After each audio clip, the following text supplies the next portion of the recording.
எல்லாருக்கும் welcome back to our channel. இன்றைக்கி நம்ம என்ன வீடியோ பார்க்க போகிறோம் பார்த்தீங்கன்னா, நம்ம பெங்களூருக்கு கிளம்பிட்டு இருக்கோம். நான் எதுக்கு பெங்களூர் போகிறேன்னு பார்த்தீங்கன்னா, என்னோட அப்பா அம்மா வீட்டுக்கு தாங்க போகிறேன். மேரேஜுக்கு அப்புறம் அம்மா வீட்டுக்கு போகிறதே ஒரு வேறு லெவல் எமோஷன் தான். ரொம்ப நாள் கழித்து நம்ம ஃபைனலி கிளம்பிட்டோம். சொல்லணும்னா சின்ன வயசில் டெய்லி இருந்த வீடு இப்போ கெஸ்ட் வீடு மாதிரி ஆயிடுச்சு. நம்ம கேர்ள்ஸுக்கு மட்டும்தான் அந்த ஃபீலிங்கே தெரியும். அங்கே போய் என்ன ஷாப்பிங் பண்ணுறோம், என்னென்ன பிளேசஸ் விசிட் பண்ணுறோன்னு சொல்லிட்டு இந்த vlogல நம்ம ஷேர் பண்ணியிருக்கோம். நாங்களும் ஒரு வழியாக நைட்டு ட்ரெயினை பிடிச்சி பெங்களூரில் காலை வச்சிட்டோம். என்ன ஒரு வெதரு, கண்டிப்பாக ஒரு குட்டி ஊட்டினே சொல்லலாம். வீட்டுக்கு போன உடனே பார்த்திங்கன்னா இன்றைக்கி ஒரு நல்ல அவுட்டிங் பிளானாக இருந்துச்சு. மார்னிங்கே பிரேக்ஃபாஸ்ட் பார்த்திங்கன்னா தோசை, டொமேட்டோ சட்னி அண்ட் ஒப்பட்டுன்னு சொல்லுவாங்க.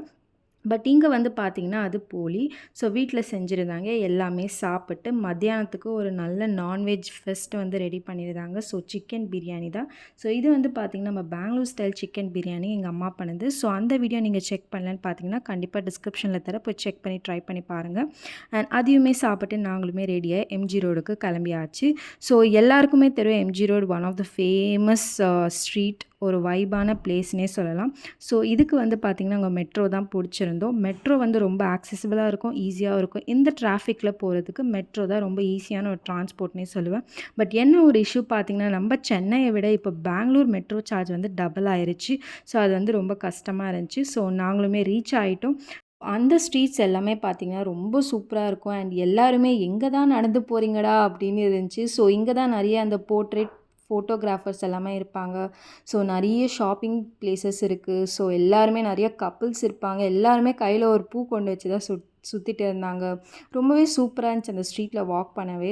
அப்படியே பார்த்திங்கன்னா ஈவினிங் ஆகிடுச்சு. நாங்கள் ஃபோட்டோ ஷூட் எல்லாமே எடுத்துகிட்டு ஒரு ஷாப்பிங்குமே இருந்துச்சு. பட் பெருசாக எதுவும் வாங்கலை. ஆப்வியஸ்லி காஸ்ட்லியாக இருக்கும்னு சொல்லி சரி ஒரு காஃபி டீ குடிப்போம்னு சொல்லி ஒரு கொரியன் பன்னும் ஒரு ரோல் மாதிரி ஏதோ வாங்கியிருந்தாங்க.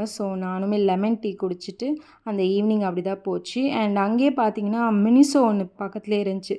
அதையுமே விசிட் பண்ணல. ஏதாச்சும் நியூ கலெக்ஷன்ஸ் இருக்கான்னு சொல்லி போனோம். பயங்கர ரஷ்ஷு. நாங்களும் பார்த்திங்கன்னா வீக்கெண்ட்ஸில் போயிட்டோம். ஸ்ட்ரீட்ஸுமே பயங்கர ரஷ்ஷாக இருந்துச்சு. அண்ட் மினிஸுமே பயங்கர ரஷ்ஷாக இருந்துச்சு. அண்ட் இது வந்து பார்த்திங்கன்னா பிரிகேஜ் ரோட். இந்த பிரிகேஜ் ரோடில் கொஞ்சம் நேரம் ஃபோட்டோ பிக்ஸ் எல்லாமே எடுத்துகிட்டு அடுத்து வந்து பார்த்திங்கன்னா பக்கத்துலேயே வந்து ஒரு OnePlus ஷோரூம் இருந்துச்சு. ரொம்ப நாளாக மொபைல் வாங்கணும், ஏதாச்சும் நியூ மாடல் வந்திருக்கான்னு சொல்லி என் ஹஸ்பண்டும் என் தம்பி நானும் எல்லாமே வந்திருந்தோம். கொஞ்சம் எல்லாம் அப்டேட்டட் வெர்ஷன்ஸாக இருக்குது. இப்போதைக்கு நான் வந்து என்ன இருக்குது ஏது இருக்குதுன்னு சொல்லி மட்டும் ஜஸ்ட்டு பார்த்துட்டு அங்கே இருக்க ஒரு ரெஸ்டாரண்ட் தான் போகலான்னு சொல்லி பிளான் போட்டிருந்தோம். இன்றைக்கி நாங்கள் வந்திருக்கிற ரெஸ்டாரண்ட் பார்த்திங்கன்னா வி நெய்பர்ஹுட்னு ஒரு ரெஸ்டாரண்ட். என் தம்பி ஆல்ரெடி இந்த ரெஸ்டாரண்ட் போய் ஃபுட் எல்லாமே நல்லா இருக்குன்னு சொல்லுவேன் சார், இன்னொரு வாட்டி ட்ரை பண்ணுவோம்னு சொல்லி நாங்களும் வந்திருந்தோம். ஆம்பியன்ஸ் எல்லாம் வேறு லெவல் இருந்துச்சு. அண்ட் ஃபுட்டுமே அட்டகாசமாக இருந்துச்சு. எம்ஜி ரோடு வந்தீங்கன்னா கண்டிப்பாக ட்ரை பண்ணி பாருங்கள். அண்ட் ஆல்சோ பட்ஜெட் ஃப்ரெண்ட்லி சொல்லியே ஆகணும். சென்னையில் வந்து பார்த்திங்கன்னா எல்லாமே 700 அண்ட் அபோவ் ஒரு நார்மலாக ரெஸ்டாரண்ட்டில் போனாலே. பட் இங்கே எல்லாமே ஒரு 400 பிலோ தான். ரேட்டிங் வந்து பார்த்திங்கன்னா அரௌண்ட் 4.5 அவுட் ஆஃப் 10 தருவேன். 0.5 எதுக்குன்னு பார்த்தீங்கன்னா ரொம்பவே க்ரௌடாக இருந்துச்சு, ரொம்ப வைபாக இருந்துச்சு. ஒரு பர்சனல் ஸ்பேஸ்ன்றது எதுவுமே இல்லை. காமனாக எல்லாருமே அங்கே வந்து சவுண்ட் பண்ணி பேசிகிட்டு இருந்தாங்க. அதனால் நான் 0.5 கொடுக்கல. அண்ட் நாங்கள் இங்கே வந்து wrap, சிக்கன் டிக்கா அண்ட் ஒரு பீஸா வந்து ஆர்டர் பண்ணியிருந்தோம். அண்ட் மாக்டைலுக்கு வந்து பார்த்திங்கன்னா அங்கே மேங்கோ டேங்கின்னு ஒரு ரொம்ப சூப்பராக இருந்துச்சு, வேறு லெவல் இருந்துச்சு. அங்கே இருக்க எல்லா பிக்ஸ் எல்லாமே எடுத்துகிட்டு அப்படியே பார்த்திங்கன்னா அங்கே வந்து மெட்ரோ ஏறிட்டோம். இது வந்து பார்த்திங்கன்னா நான் வந்து எப்படி மெட்ரோ டிக்கெட் எடுக்கிறதுன்னு சொல்லி நான் வந்து ஒரு வீடியோ ஒன்று ஆட் பண்ணியிருக்கேன், பார்த்துக்கோங்க.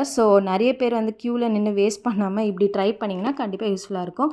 பேடிஎம்மில் வந்து பார்த்திங்கன்னா ஒரு ஆப்ஷன் இருக்குது, சர்ச் ஆப்ஷன். அங்கே போயிட்டு பார்த்திங்கன்னா நம்ம பெங்களூர் மெட்ரோ இல்லைனா மெட்ரோன்னு மட்டும் டைப் பண்ணுங்கள். நாங்கள் நிறைய சென்னை மெட்ரோ ஓப்பன் பண்ணனால சென்னை மெட்ரோ வருது. இப்போ பெங்களூர் மெட்ரோன்னு டைப் பண்ணிங்கன்னா போதும். அங்கே உங்களுக்கு எந்த லொக்கேஷனில் எந்த லொக்கேஷனுக்கு வேணும்னு சொல்லி நீங்கள் டைப் பண்ணி பேமெண்ட் பண்ணிங்கன்னா உங்கள் பேமெண்ட்லேருந்து காசு கட் ஆகிடும். இப்படி தான் இந்த வீடியோ போச்சு. உங்களுக்கு இந்த வீடியோ பிடிச்சிருக்குன்னு நினைக்கிறேன். பிடிச்சிருந்தா மறக்காமல் சப்ஸ்கிரைப் பண்ணி லைக் பண்ணிக்கோங்க. பாய்.